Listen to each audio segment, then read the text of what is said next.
Hey guys, Snowman here again. I'm back out in the wood shop, getting ready to drill the clearance holes for my next project. I'm working on a Celtic knot style candle holder that I'm going to make, and all these holes are to put the scroll saw blade through so I can cut out the white areas, and the gray area of the pattern is actually going to be what's left over once I'm done. Now this is two pieces in one. These are going to be the two shorter legs, or should I say the shorter tiers of the candle holder.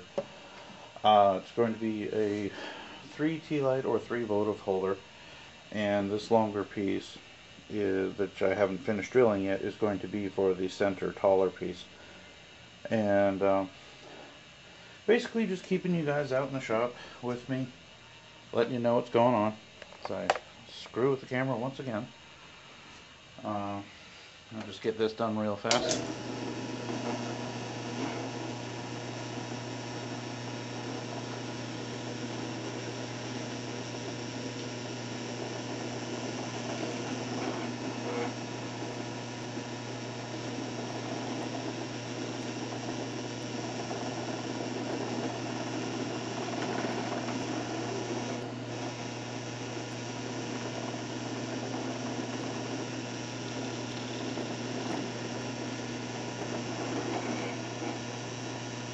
Luckily, I don't have to be too accurate on these holes, as long as I'm somewhere within the white, because the entire white area of the pattern is going to get cut out anyway, so not too big a deal there.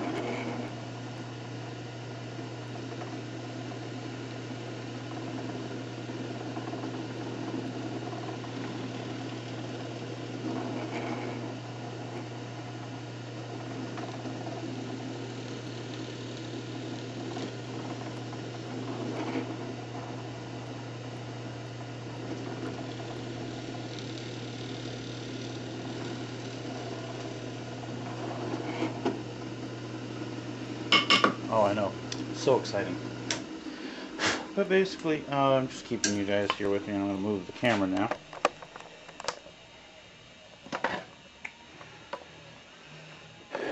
Now, the noise on this scroll saw is fairly loud on the camera, so I'm not going to even attempt to have the sound going on this. But basically, all those holes have a simple purpose. To get the cutout in the center of the piece, you have to feed the blade through, or you're not going anywhere. Your project stops. So I know, for people who know how to scroll saw, this is a basic basic concept, but for those who've never worked in a wood shop before, just trying to show you what I go through for this.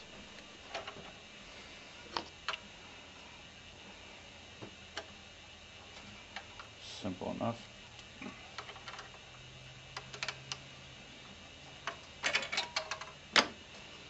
Let's see, let's start with one of the center holes just to give you guys a visual. If you hear the music in the background, I apologize ahead of time. Oh well.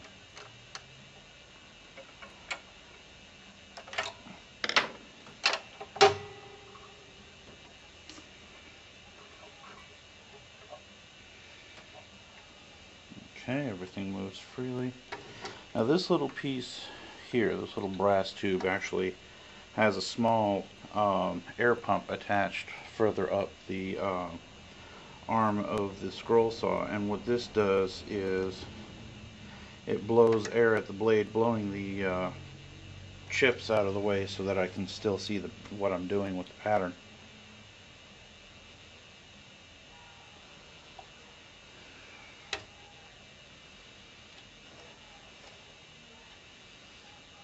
Also checking your clearances to make sure the wood can actually be spun past the that piece and clear it. So anyways, I'll do a little bit of cutting for you guys, and I'll try and edit the sound out of it to if it doesn't edit out that way, I'll just fix it somehow or lay something over it.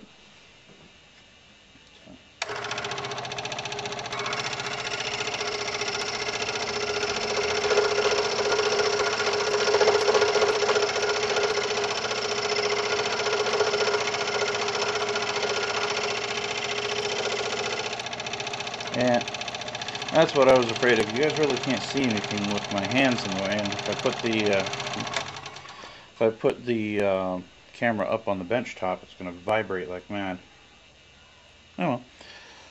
Anyways, I'll cut this first piece out and be right back. So there you go. Not the most difficult pattern to cut out, but it's just having to repeat it for every single hole is what takes the time. It's a repetitive process, and you do have to follow those black lines if you want it to look even halfway decent. Now, again, this is a pattern piece. Normally I don't work with patterns, but hand drawing a Celtic knot that's the same all the way down. It's not something I've figured out how to do yet, but over time, it's something I'll learn.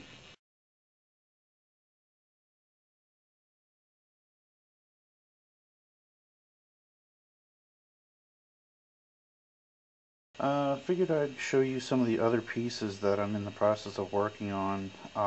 This piece right here, let me keep my fingers in the shot, is a half round of an oak dowel. I'd say, let's see, let me find out what size dowel I use. Now, one of these days, guys, I'm going to be prepared for one of these videos, and it's going to shock everybody. Okay, we are looking at an 1.25" oak dowel that I cut a 2.5" section off of, and then very carefully cut in half on the bandsaw. Now the pattern that's on here, I'm working on some more intricate knotwork and trying new ideas before I actually cut them into a pendant, just to see what they'll look like on different types of wood. Now, the reason I use a dowel is I've never done it before. So, go figure, snowman experimenting again. Yep, that's what I do. But, as I walk away from the camera, and you probably didn't hear me very well, like I said, I'm experimenting with the knotwork. This piece did start out as something very much like this, very rough cut, simple half dowel. And by the time I was done, I had this pattern cut out. The only problem is cutting into a round surface when you're only cutting in the down direction, which is all a scroll saw can do. You end up making the wood very thin in some spots. Now, I do have a couple of breakouts here and there that I need to attack with the file to try and smooth them out, but that's only on the back side. On the front side of the piece, as I get way too close to the camera, you can see that breakout, but the one on this side, not so much. So I think if I just clean this piece up with some jeweler's files. Oh, and to explain the black line that you're seeing all over the piece, that is where I'm going to cut a groove with a Dremel with this very odd shaped bit here. And hopefully it'll come out right. I haven't done this type of fine Dremel work in a while, so with all the caffeine I drink, we'll see if I can keep my hands steady enough. Another knotwork piece that I decided to try is this guy here. Now, I'm not sure how well this will come out. This is, again, the black walnut, but I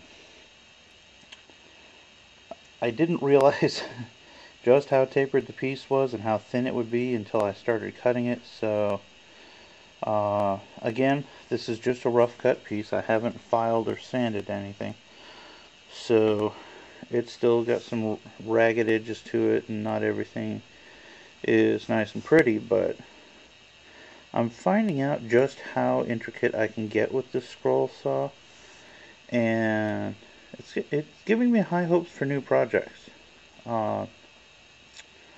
and new designs that I can come up with.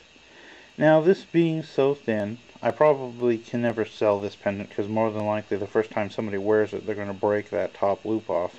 So the only way I could see this thing being sold is if I sold it this way, but then to me it just doesn't look proper. And that's so thick it's going to be almost impossible to get a jump ring through. But I told you guys I'd take you out in the shop and show you the process of how I go through choosing a piece. Now, I have scrap boxes everywhere out here, from cuttings from my projects, my father's projects, and just wood everywhere that I can choose from to make different types of projects, be it a pendant or a candle holder. But now you can see that some of the cuttings we get are fairly decent sized pieces. So making things like that candle holder are not out of the realm of possibility. I mean, if a chunk of red oak like this sitting in the scrap box, it's just begging to be made into something beautiful. But I usually keep the bigger pieces for my father because I do small work. Now, some of the wood I love to work with are the blemished pieces.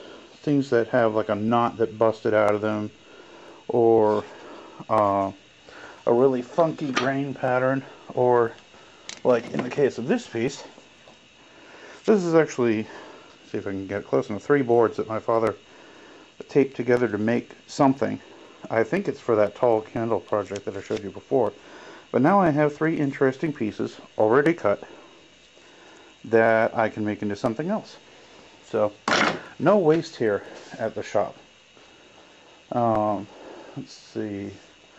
Some of the more interesting small pieces I set aside as I make a mess. Like these things here. These were not purposely cut out this way. These are actually cutouts from a playset that my father made. School bus and children. Let's see, we have remnant of that wood from the cutting board my father made. Let's see what we got here. We have this piece here that just, whoops, why do I have the light on?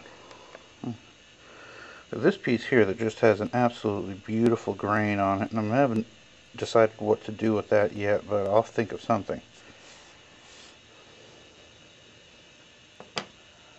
And then these thin pieces, well, there's 2 of them glued, or well, not glued, but taped together for a different project they're cut off of. But these thin pieces always have just a very spectacular grain on them, or a knot that I can incorporate into something. So, let's see what we have here. Like this thing here is just 3 more pieces of wood cut off of another project. Probably the same project that the larger piece was cut off of. But anyways, guys, the fair didn't go so well. Apparently the organizers of the fair scheduled far too many vendors for the amount of people that showed up, so nobody really made any decent sales. So, can't get discouraged after I can't talk either. Can't get to start this. Oh, for crying out loud! Can't get discouraged. There we go. After one try, have to keep putting yourself out there. And like I said, we do still have the website, so we're still making sales even if it's not face to face. I'm just so old school that I like dealing with people more than I like dealing with a computer. So, yep. Anyways, that's pretty much it. I mean, you guys have seen the shop, and it's still the same shop. As I get my camera stand in the shot. Good job, Eric. But anyways, like I said, working on some new knotwork pieces, and or at least the designs anyways. I found out by searching the internet, yeah, I know, I don't like to use the computer, but sometimes it's a necessary evil. Searching the internet, I found 2 different types of knotwork. I found Celtic knotwork and I found Norse knotwork. So I'm going to look into those, see if I can make anything interesting out of those pieces, or out of those patterns, and post another video with it. Alright guys, more to come. Okay guys, so first part was successful, not too much drama, cutting the piece out. The tab that you're seeing on this end is what is the part that's going to be put on the base, so I can put some type of platform up here for the candle to sit on, or in, depending on what I come up with. But nothing fancy, and yeah. I'll add some pictures of the process to this video, and I'll keep you guys updated on how the project comes along, because right now I'm just making these Celtic knot pieces. I'm not entirely sure how the base is going to look yet, so right now I'm just making parts, and even though it's from a pattern, I still am kind of making it up as I go along, because this pattern was actually originally for a Celtic picture frame, so I just decided to steal the pattern and go with it from there, as usual. So, alright guys, more to come.